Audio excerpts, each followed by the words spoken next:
5, versículo 2 em diante, nos diz assim: ora, existe em Jerusalém, próximo à porta das ovelhas, um tanque chamado em hebraico Betesda, o qual tem 5 pavilhões. Nestes costumava ficar uma grande multidão de enfermos, cegos, coxos, paralíticos. Eles esperavam o movimento das águas. De tempo em tempo, um anjo descia e agitava a água. O primeiro que entrasse no tanque, depois do movimento da água, sarava de qualquer doença que tivesse. Estava ali um homem inválido. Outro texto vai dizer um homem com paralisia. Havia 38 anos. Jesus, porém, vendo-o deitado, sabendo que estava nesse estado havia muito tempo, disse-lhe: queres ser curado? Respondeu o enfermo: Senhor, não tenho ninguém que me ponha no tanque. Quando a água é agitada, enquanto estou tentando entrar, desce outro antes de mim. Então lhe disse Jesus: levanta-te, pega a tua esteira e anda.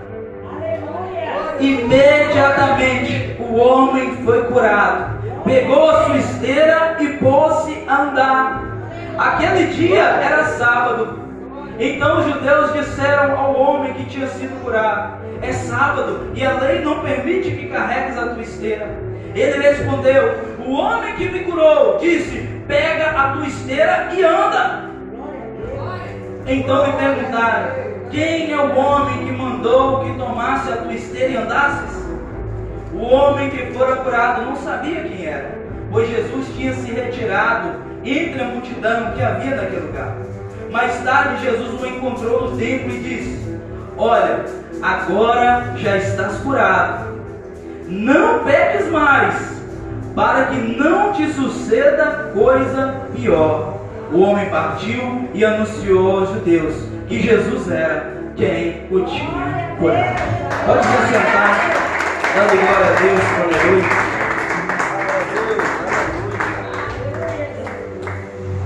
Irmãos, esse texto é muito forte ao nosso coração. Esse texto, meus irmãos, vai nos falar que Jesus estava ali em Jerusalém, num lugar perto da porta das ovelhas. Um tanque, meu irmão, chamado Betesda. E esse tanque, meu irmão, o nome dele era Betesda. Em hebraico, meus irmãos, nós precisamos entender que Betesda significa casa de misericórdia. Entenda uma coisa nessa noite: o inimigo ele luta para nós não estarmos reunidos aqui na casa de misericórdia, porque aqui é a casa de misericórdia do Senhor para com a nossa vida, para com a nossa casa, para com a nossa família. Quantas artimanhas o inimigo tenta para nos impedir de estar aqui nesse lugar? Às vezes na hora de vir alguma coisa acontece para nós não vir. Por quê, meu irmão, minha irmã? Porque ele não quer que o cristão esteja na casa de misericórdia. Porque na casa de misericórdia alguma coisa acontece. Por isso é difícil às vezes vir à igreja. E essa palavra vai nos dizer que Jesus ele chega naquele lugar, naquele tanque ali de Betesda, naquele tanque da misericórdia, pela porta das ovelhas. Aquele lugar próximo ali da porta das ovelhas, meus irmãos. Entenda uma coisa: aquele povo ali ele oferecia sacrifício no templo. E o sacrifício, meus irmãos, naquela época, na maioria das vezes era sacrifício de animais, sacrifício de sangue. Então entenda uma coisa: aqueles homens, eles estavam próximos ali ao templo. Então eles pegavam ali as ovelhas, lavavam ela naquele tanque e levavam as ovelhas limpas para sacrifício no altar de Deus. Entenda uma coisa, igreja: Antigamente, quando o homem pecava, o pecado devia ser expiado pelo derramamento de sangue.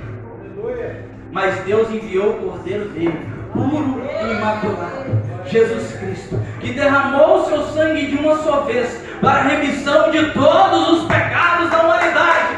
Por isso nós estamos aqui nessa noite e temos a oportunidade da salvação, porque é o Cordeiro de Deus, limpo, lavado e remido sem pecado, Ele deu o seu sangue por nós para nos dar a vida eterna. Imagina se cada vez que nós pecássemos hoje, nós tivéssemos que matar um animal. Não ia ter animal nenhum no mundo mais, de tanto que nós pecamos. Mas hoje nós temos o livre acesso. O véu do templo se rasgou de cima a baixo, e hoje nós podemos clamar por misericórdia através do sangue de Jesus, e Ele vem e nos lava e nos purifica de todos os nossos pecados.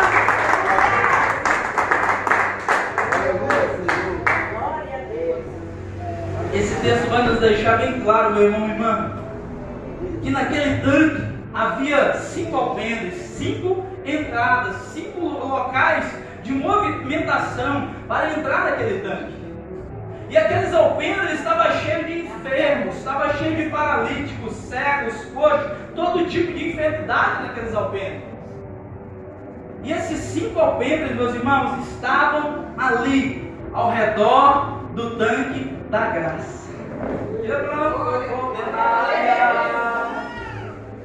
Esses 5 alpendres simbolizam, meus irmãos, os 5 livros do Velho Testamento que aquele povo estava embasado na lei de Moisés.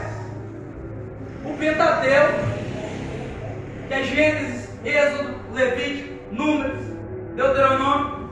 Então aquele povo, a palavra que eles tinham era o Velho Testamento. Eram ali as 5 entradas que eles tinham para a salvação. Era pela lei, não era pela graça. Mas ali naquele momento a representação da graça estava ali, que era Jesus Cristo. Até aquele momento aqueles homens eles entravam no céu através da lei. Mas a partir daquele dia a graça estava concedendo o livre acesso para os homens serem salvos. Jesus é essa graça, meu irmão. Jesus é o tanque de águas vivas que nos conduz à vida eterna. E a Bíblia vai nos dizer, meus irmãos, que o próprio Jesus, Ele nos disse na tua palavra assim: ai de vocês, mestres da lei, fariseus hipócritas, porque fecham a porta do reino do céu para os outros, não entram vocês mesmos, nem deixam os outros entrar. E ali naquele momento estava acontecendo isso, meu irmão e minha irmã. A Bíblia nos diz que quando descia um anjo e agitava as águas, aqueles homens eles viam a oportunidade de serem libertos de todo o mal que tinha na vida deles. Imagina o alvoroço para o primeiro que entrasse na água. O anjo agitou a água, todo mundo correndo, aquele que podia arrastar, se arrastava para tentar entrar na água e ser curado. E os religiosos, meus irmãos, sempre impedindo o homem de alcançar a graça. Os religiosos sempre impedindo o homem de exercer a sua fé e alcançar a sua cura. E esse texto, meus irmãos, ele vai nos deixar bem claro a figura de um anjo que descia e agitava as águas. E todo aquele que entrasse ali era curado.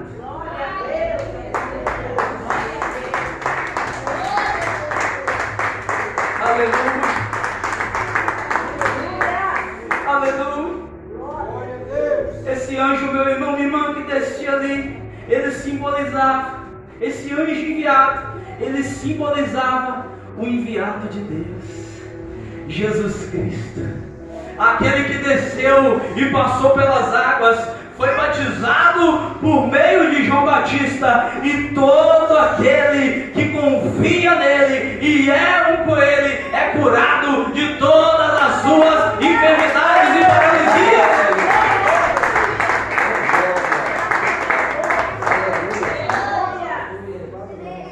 Meu irmão, minha irmã, nós falar assim, é um mistério você ver? Uma água agitada por um anjo, e qualquer que entrasse ali era curado. E esse tanque existe, meu irmão, as ruínas dele ainda estão lá. Então você imagina que mistério glorioso era esse no Velho Testamento. Mas eu vos digo nessa noite que o mistério da graça é superior do que o mistério da lei. Glória a Deus. E a palavra de Deus, meus irmãos, ela vai nos deixar brincar que a água era agitada. Entenda uma coisa, a água ali, serena, pura, ela não tinha poder nenhum de nada. Se nós olhássemos ali, era uma simples água. Não curava ninguém. Se a água ali estivesse tranquila, se entrasse, o anjo não tivesse agitado, nada acontecia. Mas quando o celestial tocava naquela água e agitava nela, qualquer que entrasse, com qualquer problema, era curado. Entenda uma coisa nessa noite. Essa água, meu irmão, minha irmã, muitas vezes é a palavra de Deus na minha e na tua vida. Glória a Deus. Se nós olhar aqui, ó, uma simples palavra, se nós ler aqui, nós vamos ler. Se nós ler o Espírito Santo, nós vamos ler como uma simples palavra.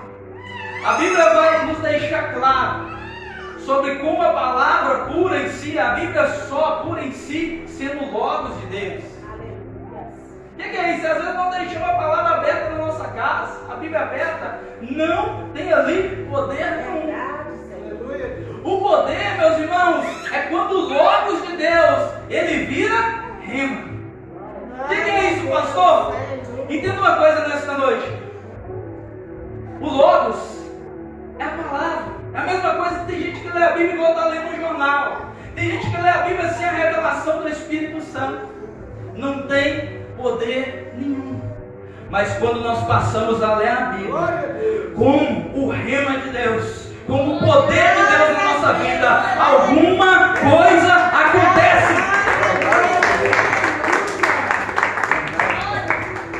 O perigo, igreja, não é ler isso aqui. O perigo é quando nós começamos a aplicar isso aqui na nossa vida. O inimigo, ele não teme quem lê a Bíblia. Tanto é que Satanás, ele conhece essa palavra de trás para frente, mas não deixa de ser Satanás. O perigo é quando nós começamos a aplicar essa palavra na nossa vida. Aleluia. É quando nós começamos a dizer assim: Senhor, está escrito aqui, tudo que pedires em oração, crendo, recebereis. Eu estou pedindo em oração, eu estou crendo e eu tenho certeza que eu vou receber. Aqui está escrito: pedir, dá-se-vos-á. Aquele que pede, recebe. Aquele que caça, acha. Aquele que busca, encontra. E eu creio nessa palavra, eu pratico essa palavra. O inimigo teme é quando o cristão começa a aplicar essa palavra na vida dele. Essa palavra me diz para perdoar, essa palavra me diz para amar, essa palavra me diz para ser misericordioso. O perigo é esse, meu irmão, minha irmã. Aleluia. Certa vez eu estava pregando em um Todo Dias no megafone, e um homem chegou perto de mim, e ele estava com a vida destruída e entregue ao vício. Ele chegou para mim e falou assim: eu conheço essa palavra toda, já reli a Bíblia não sei quantas vezes. Aí o Senhor me fez lembrar, meus irmãos, e eu falei com ele: está escrito, o homem que ouve essa palavra e a pratica será como um homem prudente, que edificou sua casa sobre a rocha. Veio chuva, veio vento, e aquela casa permaneceu. Mas o homem que ouve essa palavra e não a pratica será como um homem sensato, que edificou a sua casa sobre a areia. Veio chuva, veio vento, e grande foi a sua ruína. Os dois ouviram a palavra, a diferença foi que um praticou e o outro não. É tempo da igreja começar a praticar a palavra de Deus, e as águas serão agitadas na tua vida, e tudo aquilo que está paralisado, tudo aquilo que está morto voltará à vida. O Logos e o rema de Deus, meus irmãos, é como se fosse ali, se nós pegássemos o Logos com uma pedra e a funda de Davi. A pedra e a funda nas mãos de Davi, ela tinha ali guardado algum poder, meu irmão, minha irmã, para derrubar o gigante. Se ele chegasse diante do gigante com a pedra e a funda e deixasse no bolso, o gigante ia cair? Do mesmo modo, meus irmãos, é a palavra de Deus. O perigo foi quando Davi pegou a pedra e afunda, e no nome do Senhor ele exerceu poder sobre aquela pedra. Ele acreditou que aquela pedra que afunda derrubaria o gigante. Sabe por que muita coisa não está acontecendo na nossa vida? Porque nós não estamos aplicando o poder da palavra. Às vezes nós estamos pondo essa palavra debaixo do braço, meu irmão, minha irmã. Sou crente, glória. Mas não pratica, mas não lê, mas não tem intimidade. Que poder que tem isso? Agora o poder dessa palavra é quando você crê nela. Você diz, aqui está escrito: imporão as mãos sobre os enfermos e os curarão. Em meu nome expulsarão os demônios. Estes sinais acompanharão os que creem. O perigo é quando nós cremos e praticamos essa palavra, igreja. É tempo da igreja do Senhor começar a praticar e viver a palavra. Aí as águas serão agitadas. Aí o celestial encontrará com o físico e o milagre acontecerá. E a Bíblia vai nos dizer, meus irmãos, que tinham muitos paralíticos naquele lugar, muitos com problemas, mas Jesus, ele foi a somente um homem. E esse homem, meus irmãos, ele estava quanto tempo ali enfermo? Quanto tempo, igreja? 38 anos, irmãos. É pouco tempo, igreja? É uma vida. Quantas pessoas nós conhecemos que vivem menos que 38 anos? Aquele homem, meus irmãos, ele estava 38 anos enfermo, mas ele não perdia a esperança que o Senhor curaria. Aquele homem, ele não desanimava.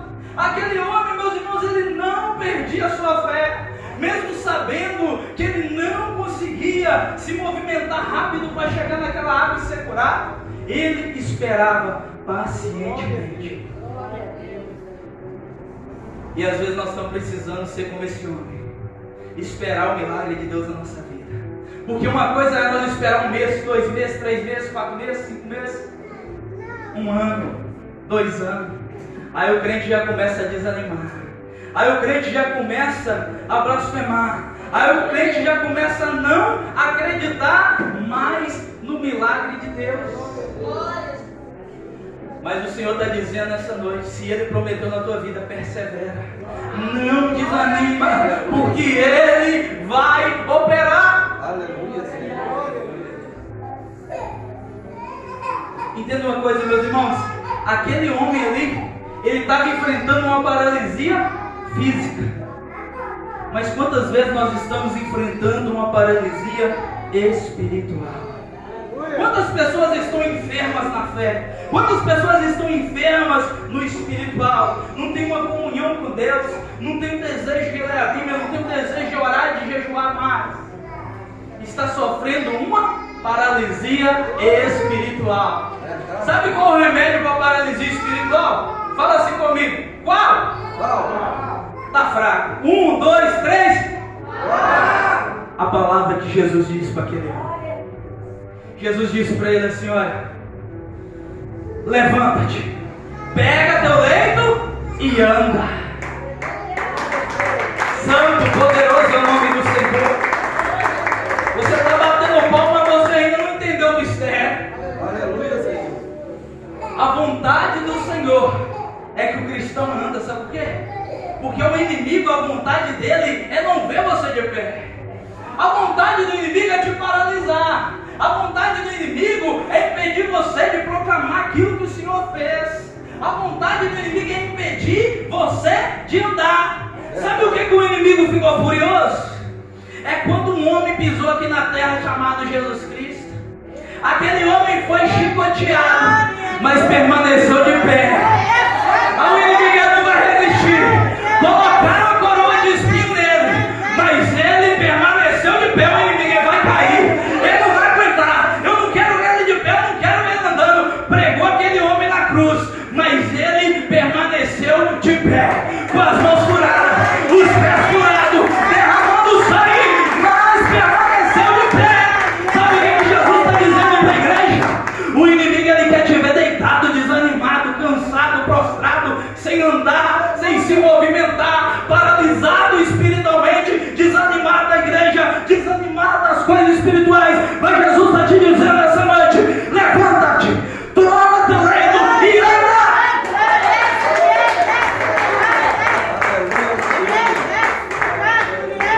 Santo, poderoso é o nome do Senhor.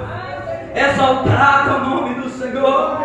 Se nós soubéssemos o tamanho do nosso Deus, meu irmão, minha irmã, nós não seríamos desanimados.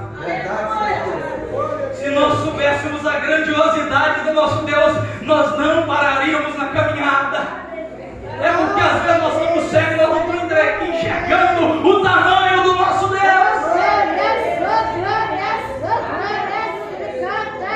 E a Bíblia nos diz que quando Jesus disse para aquele homem: queres ser curado? Aquele homem, meus irmãos, ele inventou um monte de desculpa, porque estava confiando nos homens, ele estava confiando nas coisas da terra. E muitas vezes assim somos nós. Nós estamos confiando nas coisas da terra primeiro, esquecendo das celestiais. É tempo, igreja do Senhor, de nós buscar em primeiro lugar o reino do céu e a sua justiça. Então as demais coisas nos serão acrescentadas.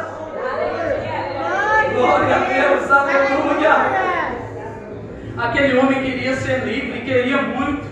Aquele homem, meus irmãos, ele queria ser curado e queria muito, mas ele não sabia como. Ele pensava que era só por meio das águas. Ele pensava, meus irmãos, que era através de alguém ajudando ele, mas ele não sabia que o Filho de Deus tinha ido ao encontro dele para que o milagre dele acontecesse. Eu quero te dizer nessa noite, do mesmo modo o Filho de Deus está aqui para que o milagre teu acontecesse. Talvez o homem, o advogado, o juiz, o médico não pode fazer por ti, mas eu quero te dizer que Jesus Cristo, Ele pode.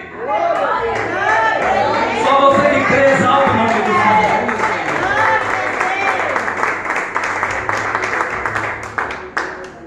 Entenda uma coisa, meu irmão, minha irmã. Lembra que eu falei que o inimigo não quer ver ninguém levantando e andando? Depois que aquele homem levantou, tomou o leito dele, que era o testemunho dele, que todo cristão carrega o seu testemunho do que Cristo fez por nós. Aqueles homens religiosos ficaram furiosos. Mas é sábado, mas não pode fazer isso, mas não pode fazer aquilo. O inimigo, ele não quer ver ninguém levantando e andando no caminho celestial que é Jesus. Glória a Deus, Senhor. E ele vai tentar te desanimar. Ele vai tentar te falar que não é lícito, que está errado, que não é isso, que é aquilo. Siga a palavra, aplique a palavra na tua vida e creia, assim como aquele homem creu, que Jesus é aquele que o curou. É tempo de nós crer, meu irmão, minha irmã, nesse Jesus poderoso. E algo me chama a atenção. A Bíblia nos diz que Jesus depois ele encontrou para aquele homem e disse para aquele homem assim: olha, agora que já estás curado, não peques mais, para que não te suceda coisa pior.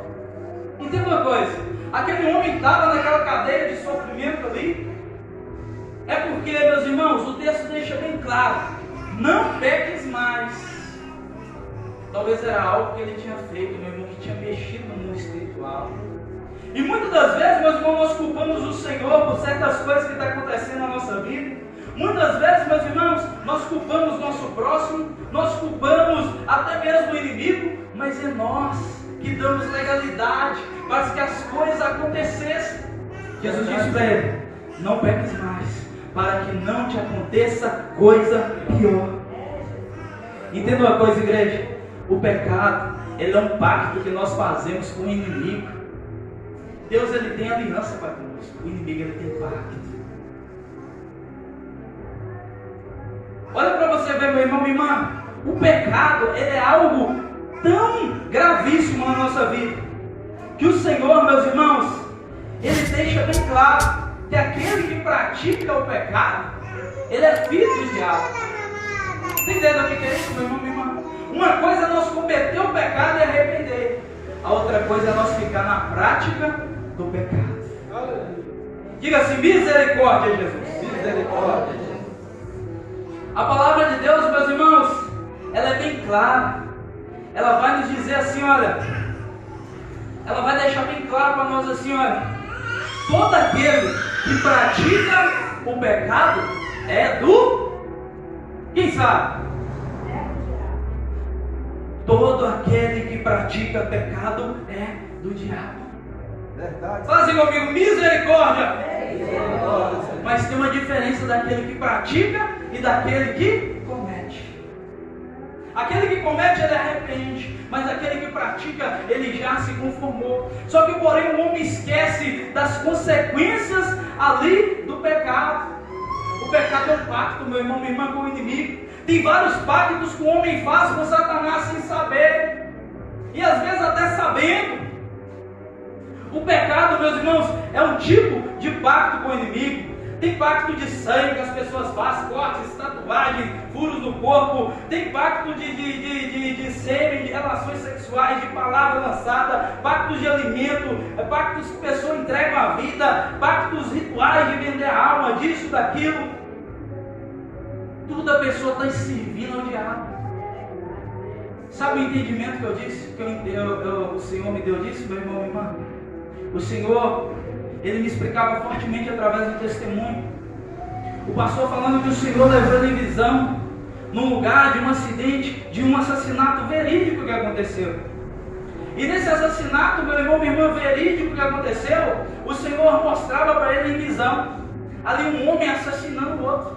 E o espírito maligno tomava posse daquele que estava com a arma, e ele fazia até cara, matando, assassinando o outro.